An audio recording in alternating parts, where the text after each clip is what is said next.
From the Bob Mills Weather Center, meteorologist Aaron Reeves.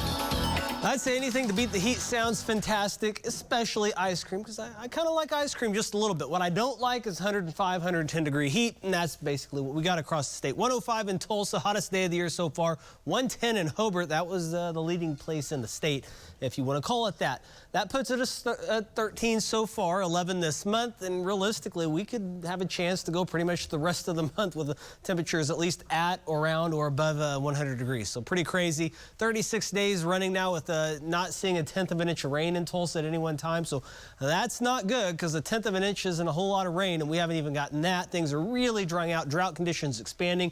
We are starting to see burn bans pop up across parts of the state. We want to avoid burning. Grass is really drying out. The air is drying out. The hot temperatures don't help, especially if the wind cranks up. Might end up with a site like this. Marty Logan, one of our chasers out in Cheyenne, Oklahoma. That's way out west. They'd had a grass fire. You can see the charred ground and this dust devil formed. Picked up a lot of that ash and soot and carried it way up into the air. Pretty cool sight to see things like that. I haven't seen a whole lot of them. Of course, you're gonna have pretty dusty weather to get those. So appreciate that. Hopefully we can get some rain and get rid of that. Some people getting at least a little rain. We got a cold front. A few thunderstorms across areas, mainly east of Tulsa. One storm here near OK. That's dropping down near Muskogee. Not severe, but some downpours with it. Tahlequah over towards Stillwell, Sallisaw, Cedarville, and then over towards portions of western Arkansas. We also have one little shower here forming northwest of Henrietta. These should begin to wane in the next hour or two. This front's going to begin to fizzle out tomorrow, but it will bring us a slightly cooler day, so at least there's that. Not bringing us a whole lot of rain, and I don't see a whole lot of help. This is the next 10 days rainfall forecast. Notice just a few isolated spaces of not very much, so not a good deal.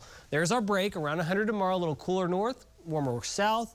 We really heat up Tuesday into Wednesday, another weak front, and it's going to be hot. I mean, even behind these weak fronts, we're still going to be around to above 100. That carries us into the following week, warmer than normal signal appearing then. And unfortunately, continue with the drier than normal signal. It's that ridge of high pressure is just right on top of us. And with the heat here, keep in mind, heat is the leading cooler of all weather-related phenomenon. So just be careful out there as we go through this stretch. 93 feels like 99. At least we got that north breeze at 13. That's helping out. Fairly comfortable outside considering that. Temperatures in the 80s to low 90s. We see those temperatures dropping down in the upper 60s to low 70s tonight. The rain showers fizzle out. Then as we roll into tomorrow afternoon, notice a bit cooler, especially if you're north of Tulsa. It's still going to be very hot south of Tulsa. And then rolling into Tuesday, that ridge builds back to the east. Our temperatures build towards 110. Some people may even approach 110 Tuesday into Wednesday before another cool front moves through and cools us off slightly as we head towards Thursday, extending things on out.